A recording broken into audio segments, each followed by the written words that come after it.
Hello friends, welcome back to my channel. जैसे कि अभी 2022 खत्म हो रहा है, तो आज के इस वीडियो में मैं डिस्कस करूंगा ये पूरे साल में as a CA engineer Sweden में काम करते हुए मेरा कितना सेविंग हुआ है। तो मैं दो सिचुएशन के बारे में डिस्कस करूंगा। एक तो है हाइपोथेटिकल सिचुएशन, जिसमें मैं अगर कंप्लीटली सेविंग पे फोकस करता हूं तो मेरा कितना ज्यादा सेविंग हो सकता है, लाइक बेसिक चीजें डिडक्ट करने के बाद। और प्रैक्टिकली आप जैसे आपको पता ही है वैसा हो नहीं पाता है, हमारा और एक्सपेंसेस लगा हुआ रहता है, कुछ और चीजें हमको खरीदना होता है, ट्रैवल है, टूरिज्म है। तो रियलिटी में मेरा एग्जैक्टली कितना सेविंग हुआ है ये पूरे साल में, मैं वो दिखाऊंगा आप लोगों के साथ, वो सारा कुछ शेयर करूंगा ताकि आप लोगों को एक प्रैक्टिकल एस्पेक्ट मिल सके।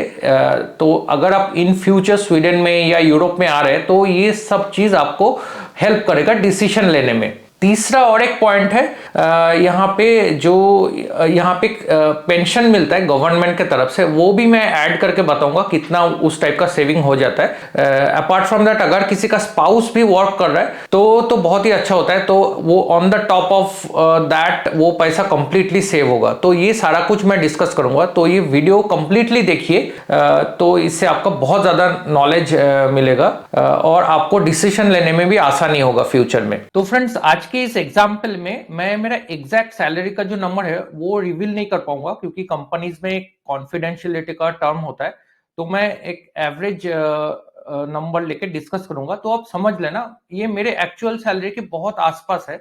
तो मेरे जितना एक्सपीरियंस वाला जो भी है, मतलब डिजाइन डेवलपमेंट में या इंजीनियरिंग में, उनको इतना ही सैलरी होता है अप्रोक्सीमेटली। आईटी वालों का और थोड़ा ज्यादा हो सकता है, ज्यादा रेंज, जिनका मेरे जितने एक्सपीरियंस है, मतलब 10 ईयर्स, 8 to 10 ईयर्स और उसके ऊपर, तो आईटी में थोड़ा ज्यादा है। तो आज आप समझ लेना फ्रेंड्स उस हिसाब से। तो ये देखिए, यहाँ पे मैंने दो सिचुएशन डिस्कस किया। एक तो है हाइपोथेटिकल सिचुएशन।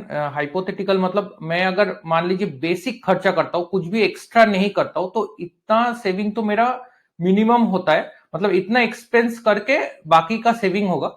और एक है मेरा एक्चुअल एक्सपेंस, मतलब ये जो है ये मेरा आज के डेट में एक्सपेंस है। जैसे एक्स्ट्रा बोले तो मेरा एक कार लोन चल रहा है, गाड़ी का लोन, वो 4000 एसी के आता है। फिर टूरिज्म के लिए मैं अगर मान लीजिए घूमने जाता हूँ तो साल का मान लीजिए 24,000 होता है, तो मैं मंथली 2000 पकड़ लिया उस केस में। तो आप देख सकते हैं लेफ्ट हैंड साइड में 19,500, एक्चुअली उससे कम में भी हो सकता है अगर आप बहुत बेसिक इसमें गुजारा करते हैं। तो अगर आप बहुत फोकस्ड रहते हैं ताकि आपको मतलब कुछ साल सेविंग करके वापस जाना है, उस हिसाब से तो ज्यादा आपको खर्चा नहीं करना है। और दूसरा मेरे केस में देखिए, मेरा थोड़ा एक्सपेंस बढ़ गया है अभी over the period of time. Previously मेरा ये जो लेफ्ट हैंड साइड में जो हाइपोथेटिकल सिचुएशन है, मेरा उतने में हो जाता था, उससे कम में हो जाता था मैं बोलूंगा, क्योंकि मेरा जो हाउस रेंट है वो थोड़ा कम था, और ग्रोसरी का कॉस्ट है ना पहले और ज्यादा कम था, अभी थोड़ा सा बढ़ गया इन्फ्लेशन के कारण। तो मेरा उससे कम में हो जाता था। तो समझ लीजिए फ्रेंड्स, मैं वो फर्स्ट के 1-2 साल थोड़ा ज्यादा सेविंग किया, इसके कारण मैंने आज जो घर खरीदा ना उसका डाउन पेमेंट मैं कर पाया खुद से, यहाँ पे रहते हुए। तो वो जो सेविंग किया था इनिशियली 2-3 ईयर्स, वो मेरे घर के डाउन पेमेंट में चला गया। तो आप समझ लेना, तो इतना ज्यादा सेविंग हो सकता है कोई अगर ठीक से चाहे तो यहाँ पे देखिए राइट हैंड साइड में, यहाँ पे मैंने गाड़ी ले लिया एक्चुअली।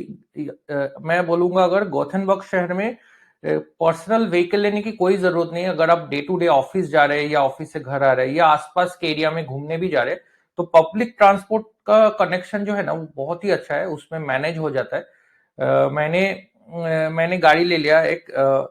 हाँ, और एक बताना चाहूंगा, मैंने इनिशियली लाइसेंस पे भी बहुत ज्यादा खर्चा किया, ड्राइविंग लाइसेंस पे। आपको पता होना चाहिए स्वीडन में ड्राइविंग लाइसेंस बनवाने के लिए बहुत ज्यादा खर्चा हो जाता है, क्लासेस में, एग्जाम के फीस में। फिर हम 1-2 बार फेल भी हो गया, तो मैं जैसे फर्स्ट अटेम्प्ट में फेल हो गया था, तो मुझे फिर से एग्जाम फीस देके एग्जाम देना पड़ा। तो वो एक खर्चा हो गया था मेरे फर्स्ट ईयर में ही। फिर मैं एक सेकेंड हैंड गाड़ी खरीदा था, वो फिर से सेल किया, तो सेल करते वक्त ज्यादा पैसा मिला नहीं। तो वो एक बोल सकते हैं वो बहुत ज्यादा खर्चा हो गया मेरा। तो इस हिसाब से वो करने की जरूरत नहीं थी, वो अपना अपना पर्सनल चॉइस है। तो अब अगर आप चाहते हैं कि गाड़ी वगैरह ना लेके मतलब पब्लिक ट्रांसपोर्ट में ही इधर उधर मतलब एक्सप्लोर करें, तो भी पॉसिबल है, कुछ भी प्रॉब्लम नहीं है इधर।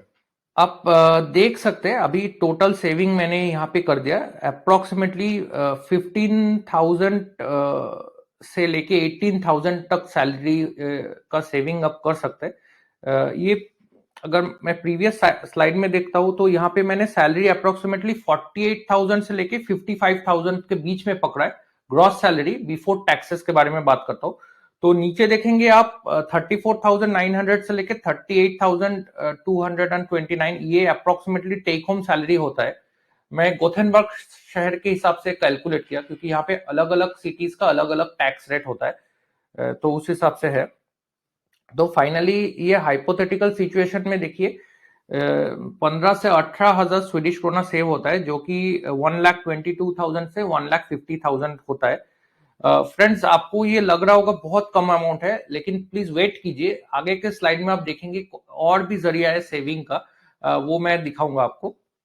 लेकिन आज के डेट में आप देख पाएंगे एक्चुअल सेविंग में मेरा जो हो रहा है वो अप्रोक्सीमेटली इतना 9,000 या उससे भी नीचे जाता है। ये मैंने अच्छे कंडीशन में पकड़ा 9,000 से 12,000। एक्चुअली कभी कभी बहुत नीचे हो जाते हैं कुछ कुछ मंथ में। तो ठीक है, मैं अभी फिलहाल के लिए ये रेंज पकड़ के चलता हूँ। तो 1 लाख के नीचे ही होता है अभी सेविंग अप्रोक्सीमेटली मेरा, मंथली बोल रहा हूँ। तो साल का 12 लैक्स हो गया। तो आप बोलेंगे इतना तो इंडिया में ही सेव हो जाता है आजकल, क्योंकि लोगों का सैलरी भी बहुत ज्यादा बढ़ चुके हैं लास्ट के 2 साल में। तो इतना, हाँ मैं बताऊंगा ये हो जाता है, लेकिन प्लीज वेट कीजिए, नेक्स्ट स्लाइड में मैं बताऊंगा एक और बेनिफिट जो हमें मिलता है। ये देखिए फ्रेंड्स, यहाँ पे एक पेंशन कंपोनेंट है, ये दो हिस्सों में डिवाइडेड है। एक्चुअली गवर्नमेंट पेंशन जो टैक्स के वजह से गवर्नमेंट हमें पे करता है वो अराउंड 5 to 6,000 होता है मेरे केस में, और ऑक्यूपेशनल पेंशन जो कंपनी पे करता है वो 4,500 से 5,000 स्वीडिश क्रोना होता है। तो टोटल है 60 to 80,000 INR, ये additional on the top of जो हम खुद सेव कर रहे हैं, ये एक्स्ट्रा सेव हो रहा है। एक्चुअली फ्रेंड्स ये जो अमाउंट है ना, ये थोड़ा सा जो है कॉन्फिडेंस देता है कि मैं अगर मेरा पूरा सैलरी भी खत्म कर दूं तो एज ए पेंशन ये अमाउंट मेरा सेव हो रहा है। तो फाइनली जब मैं रिटायरमेंट का एज अटेन करूंगा, और अगर मैं चाहूँ तो 62 ईयर्स से भी मैं रिटायरमेंट ले सकता हूँ, क्योंकि यहाँ पे रिटायरमेंट का एज जो है ना वो 67 तक है। तो ये थोड़ा सा कॉन्फिडेंस देता है कि मैं अगर मान लीजिए सेविंग नहीं भी होता है तो भी ये पैसा जमा हो रहा है, तो और फाइनली मुझे, मैं जब रिटायर हो जाऊंगा, मैं काम नहीं कर पाऊंगा, तो ये पैसा मुझे मिल जाएगा। तो इसके बाद मान लीजिए आपका स्पाउस जो है वो जॉब करता है, तो उसका जो पैसा है ना वो कंप्लीटली सेव हो जाएगा। मेरे केस में मेरा जो वाइफ है ना वो पहले 2.5 years उसने काम किया था before my daughter was born, और उसका जो ये परमानेंट कॉन्ट्रैक्ट नहीं था, टेम्पोररी कॉन्ट्रैक्ट था। वो as a civil design and documentation engineer काम कर रही थी एक प्रोजेक्ट में। फिर वो प्रोजेक्ट खत्म हो गया before our daughter was born, तो उसने पहले ही क्विट कर दिया था, मतलब प्रोजेक्ट खत्म होने से पहले ही। जब तक मेरे बेटी थोड़ा बड़ी हो गई, जब तक वो मेरे मिसेस थोड़ा फ्री हो गई, तब तक वो प्रोजेक्ट खत्म हो चुका था। लेकिन एक बात बता दूं, अगर कोई 2 साल या 2 साल से ऊपर एक सर्टेन पीरियड ऑफ टाइम काम करता है, तो जो लास्ट सैलरी है ना उसके हिसाब से आपका पेरेंटल बेनिफिट भी मिल जाता है उसका 80% अप्रोक्सीमेटली। तो मेरे मिसेस को अप्रोक्सीमेटली 240 डेज का है ना पेरेंटल बेनिफिट भी मिल गया था, क्योंकि उसने पहले काम किया था, तो लास्ट सैलरी का एक परसेंटेज मिल जाता है। तो वो कुछ दिन तक और उसको मिला। तो फिलहाल तो आज के डेट में वो काम नहीं कर रहे, तो आप समझ लेना। मान लीजिए अगर उसके पास फुल टाइम जॉब होता तो वो एडिशनल होता, उसका लास्ट सैलरी 36,000 स्वीडिश क्रोना से लेके 42,000 स्वीडिश क्रोना है, जो कि बहुत अच्छा होता है। तो आप समझ लेना, तो इतना सेविंग तो हो जाता था।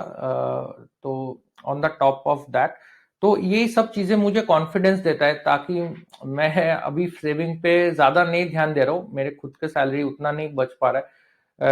ऑनेस्टली स्पीकिंग 7-8,000, किसी किसी मंथ में 5,000 इतना ही सेव हो पाता है। मैं यहाँ पे थोड़ा डिसिप्लिन वे में दिखाया मैं, जो मेरा प्रीवियस स्लाइड है इसमें, लेकिन ये कभी कभी नहीं हो पाता है फ्रेंड्स। लेकिन अपार्ट फ्रॉम दैट आपका पेंशन का अमाउंट जमा हो रहा है, आपका यहाँ पे मेडिकल एक्सपेंसेस का चिंता करने की जरूरत नहीं। कुछ सीवियर कुछ हो गया तो कंप्लीटली ये सोशल इंश्योरेंस में कवर्ड हो जाएगा। फिर अगर किसी का जॉब लॉस भी होता है तो सोशल इंश्योरेंस एक आसा बोलता है यहाँ पे, तो जॉब लॉस इंश्योरेंस के तहत उनको पैसा भी मिल जाता है। तो ये सब तरफ से लोग कवर्ड रहते हैं। तो यहाँ के लोकल लोग भी मेरे हिसाब से उतना ज्यादा सेविंग पे ध्यान नहीं देता होगा। मेरे हिसाब से जितना मैं देखा है, मेरे कलीग्स वगैरह बहुत खर्चा करते हैं, खास करके ये जो नवंबर से लेकर दिसंबर के बीच में ये लोग बहुत ज्यादा शॉपिंग करते हैं, होम इलेक्ट्रॉनिक या अलग अलग चीजें। और यहाँ पे मैं बता दूं, एक चीज है ना, लोग बहुत ज्यादा दिन तक यूज नहीं करते। लोग हर 3-4 साल में अपना सोफा, बेड ये सब बदल देते हैं, होम अप्लायंसेस में कुछ कुछ चीजें बदल देते हैं। तो यहाँ पे इसलिए देख पाएंगे जो सेकेंड हैंड मार्केट है वहां पे बहुत अच्छे अच्छे चीजें, मतलब कम यूज का चीजें इजीली मिल जाता है। तो यही कारण है, लोग बहुत ज्यादा जल्दी सेल कर देते हैं। इलेक्ट्रॉनिक आइटम जो भी है, लैपटॉप, फिर कंप्यूटर्स लाइक डेस्कटॉप पीसी, फिर फोन, ये लोग बहुत जल्दी बदल देते हैं 2-3 साल में। मैंने मेरा जो कंपनी से फोन मिला था S8, वो मैंने बहुत ज्यादा यूज कर लिया 4 इयर्स। जब मैं चेंज करने के लिए एप्लीकेशन दिया तो जो आईटी का बंदा था वो बोल रहा है आपने तो बहुत ज्यादा दिन यूज कर लिया ये फोन को। यूजुअली लोग 2.5 से 3 साल के बीच में फोन बदल लेता है एक बार। तो ये था सारा फ्रेंड्स हिसाब किताब। तो अभी जैसे ईयर एंडिंग है तो मैं सोचा इस टाइप का एक वीडियो बना दूं, तो आप लोगों को नॉलेज मिलेगा और आप लोगों को प्रैक्टिकल इंसाइट मिलेगा। कितना थियोरिटिकली हम सेव कर सकते हैं, लेकिन पॉसिबल नहीं होता फ्रेंड्स। आप उतना स्ट्रिक्टली नहीं जी सकते डे टू डे लाइफ में, उतना सेविंग हो नहीं पाएगा। आपको कहीं ना कहीं से जो है ना खर्चा हो जाता है। फिर यहाँ पे डिफरेंट डिफरेंट फेस्टिवल्स भी होता है, क्रिसमस वगैरह होता है, तो उसमें आप बहुत सारे चीज खरीद लेते हैं। फिर यहाँ पे दिवाली दशहरा होता है, उस समय लोग कुछ कपड़े, इंडियन क्लोथ्स भी खरीदता है। यहाँ पे मिलता है एक्चुअली स्वीडन में, तो आप यहाँ से भी इंडियन क्लोथ्स खरीदते लेते हैं, इंडिया से कोई मंगाता है खरीद के। तो इस टाइप का एक्सपेंस हो ही जाता है कुछ ना कुछ। तो एनीवे फ्रेंड्स, होपफुली ये जो वीडियो है आप लोगों को बहुत ज्यादा इंसाइट दिया होगा। आपको अगर वैल्यू मिला तो मेरे चैनल को सब्सक्राइब कर लीजिए इस तरीके के इंफॉर्मेटिव वीडियोस के लिए। मैं बहुत जल्दी मिलता हूँ आपको किसी और एक वीडियो में। Thanks a lot for watching.